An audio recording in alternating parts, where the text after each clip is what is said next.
A man sits on the edge of his bed at 2 a.m. The lights are off, she's lying right next to him, but he's never felt more alone. He wants to speak, but he knows the moment he does, it'll turn into another argument, another test, another round of him bending just to keep the peace. So he stays silent. And little by little, he disappears. Now here's the truth, every man in that position has the power to flip the script instantly. Not with anger, not with begging, but with one simple sentence. A line that every woman secretly fears hearing from a man. Not because it's cruel, but because it cuts straight to her ego and shatters the control she thought she had. The problem? Most men will never say it. They'd rather live small, stay quiet, and call it love. But today, I'm going to expose why these words terrify women, and how speaking them the right way can change the entire power dynamic of your relationship. Welcome back to my channel, where we break down female psychology so you can stop guessing and finally start understanding. And before we dive in, if you're tired of confusion in relationships and want the raw truth about female psychology, make sure you hit that subscribe button right now. It helps you, and it helps this community grow. Thank you. Now let's talk about reality. Most men don't lose the woman, they lose themselves in the woman. He starts the relationship strong, confident, grounded, living his own life. But little by little, he begins to trade pieces of himself just to keep the peace. At first, it's small, saying yes when he really wants to say no. Then it's apologizing for things that don't even require an apology. And before long, the man who once had his own identity is gone. What's left is a shadow, a man walking on eggshells, desperate for approval, mistaking that suffocating control for love. But here's the brutal truth, every time she tests you and you cave, every time she threatens and you beg, every time she disrespects you and you let it slide, you're not protecting the relationship. You're slowly killing the attraction. And that's why the words we're about to break down matter so much. They strike at the core of female psychology. They speak to a woman's deepest fear, losing respect for the man she thought was unshakable. Number 1. I'm not afraid to lose you.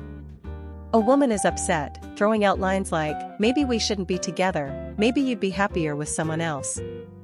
Most men panic in that moment. They rush to reassure her, to beg, to prove their worth. And in doing so, they hand her the power on a silver platter. But when a man finally says, I'm not afraid to lose you, everything shifts. This is the moment he reclaims his backbone. He's saying, I value my dignity, my self-respect, my purpose, more than I value clinging to someone who doesn't respect me. It's not anger. It's not bitterness. It's clarity. And clarity is power. Here's what most men don't understand. Women test boundaries not because they want a weak man, but because they're searching for strength. They want to feel that the man they're with cannot be manipulated by empty threats. So when he calmly makes it clear he won't beg, won't chase, won't crumble at the idea of losing her, she suddenly feels the ground shift. Her threats lose all leverage. And for the first time, she's reminded of why she was attracted in the first place, because he's unshakable. The man who isn't afraid to lose her is the man she respects most. Why? Because he's already whole without her. And in female psychology, respect always comes before love. If she can't respect you, she can't truly love you. Number 2. That doesn't work for me. A woman makes a demand, maybe it's about how you should spend your money, who you can hang out with, or even something as small as where you're going tonight. Most men, out of fear, say yes to everything. They think compliance equals love. They believe if they set boundaries, she'll see them as difficult or cold and eventually leave. But here's the truth, saying that doesn't work for me is one of the clearest signals of self-worth. It's not about being controlling. It's about drawing a line between what you will and will not accept in your life. Boundaries are not walls to keep people out, they're standards that filter out disrespect and protect your values. Now let's flip to female psychology. A woman may roll her eyes in the moment, she may push back, but deep down, she craves this. Why? Because it shows you're not programmable. You're not a yes man waiting for instructions. A man who can say no with calm certainty communicates that he's not afraid of temporary conflict to maintain long-term respect. And that earns trust even if she won't admit it. Saying that doesn't work for me isn't rejection, it's leadership. It tells her, I know who I am, I know what I value, and I won't trade that for approval. And when a woman feels that, she realizes she's dealing with a man who leads his own life, not one who's waiting to be led. Number 3. I hear you, but I disagree. How many times have you seen this play out? A man is in the middle of a disagreement with his woman. She's fired up, making her point, and he's nodding along, not because he agrees, but because he's terrified of rocking the boat. He thinks silence or fake agreement equals peace. But what he doesn't realize is every time he does this, he chips away at his authenticity. From the male perspective, saying I hear you, but I disagree is an act of courage.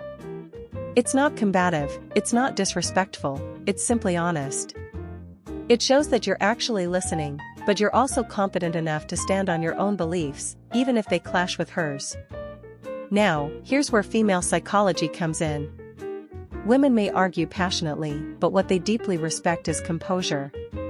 When a man disagrees calmly, firmly, and without hostility, it registers as strength. Because disagreement doesn't break attraction, weakness does. A man who pretends to agree just to avoid tension loses credibility, while a man who holds his ground earns respect. I hear you, but I disagree is one of the simplest ways to build respect in a relationship. It proves you're not afraid of conflict, you're not trying to please your way into peace, and you're not sacrificing your identity just to keep her happy. Disagreement said with composure earns far more respect than fake agreement ever will. Number 4. I won't argue over disrespect. Every man has been here. The argument starts small, but suddenly the tone shifts. She raises her voice, cuts you off, throws in insults, or starts crossing boundaries. In that moment, most men do one of two things. They either explode in anger, yelling, slamming doors, trying to outshout her, or they shrink, apologize, and beg just to end the conflict. The problem? Both responses destroy respect. One shows you've lost control, the other shows you never had it. Calmly saying I won't argue over disrespect is a game changer. It's not about silence or weakness. It's about withdrawing your energy from a fight that has already crossed the line. It shows that you value your dignity more than winning an argument. Now let's flip to female psychology. A woman's ego fears being ignored when she steps out of line. When you refuse to engage in disrespect, it forces her to make a choice, either elevate the way she communicates or risk losing your attention completely. And both outcomes bring clarity. She either adjusts her behavior to match your standard, or she reveals she never will. Never fight for her respect, command it by refusing to fight over disrespect.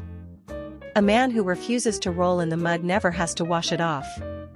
Your silence in the face of disrespect isn't weakness, it's strength, and it sets the tone for how you will, and will not, be treated. Number 5. I'll be fine without you. For most men, even thinking about saying these words feels like pressing the self-destruct button. They imagine it's the end of the relationship, the end of their chances, the end of everything. But in reality, it's the ultimate declaration of self-sufficiency. From the male perspective, I'll be fine without you is the opposite of neediness, it's strength. It's saying, I want you, but I don't need you to breathe, to exist, or to have purpose. Now let's look at female psychology. A woman's deepest fear isn't losing a man, it's being tied to one who collapses without her. Why? Because that kind of dependence flips the polarity. She becomes the leader, the caretaker, the one holding everything together, and attraction dies in that role. But when a man communicates, through words and actions, that he'll not only survive but thrive without her, something shifts. Suddenly, the power dynamic flips back. She sees a man who isn't desperate, a man who values himself enough to walk away if respect disappears. Dependency kills desire. Independence breeds respect.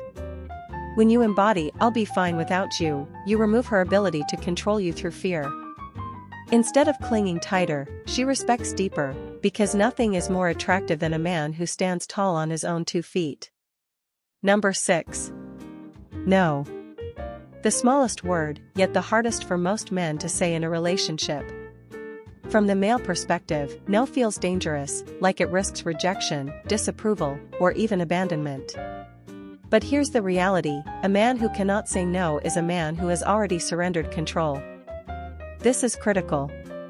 A woman may not admit it, but she cannot respect a man she can completely control. If you never say no, she doesn't see you as loving, she sees you as weak. But the moment you calmly, firmly, unapologetically say no, something shifts. It tells her you value your standards over her temporary approval. And that makes her feel safer, not threatened. No is the backbone of respect, for yourself, and for her. A woman doesn't want a man who bends to everything. She wants a man who stands for something. And no is the word that draws that line in the sand. So, what do all these words have in common? Think about it: I'm not afraid to lose you. That doesn't work for me. I hear you, but I disagree. I won't argue over disrespect. I'll be fine without you. No.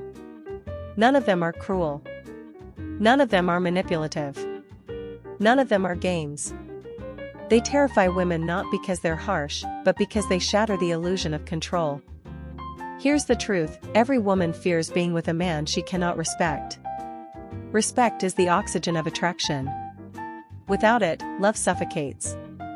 And every time you bite your tongue, nod when you disagree, or let disrespect slide because you're afraid to lose her, you confirm her suspicion that you're not strong enough to lead. That you value approval over integrity. And once that seed of doubt is planted, attraction starts to die.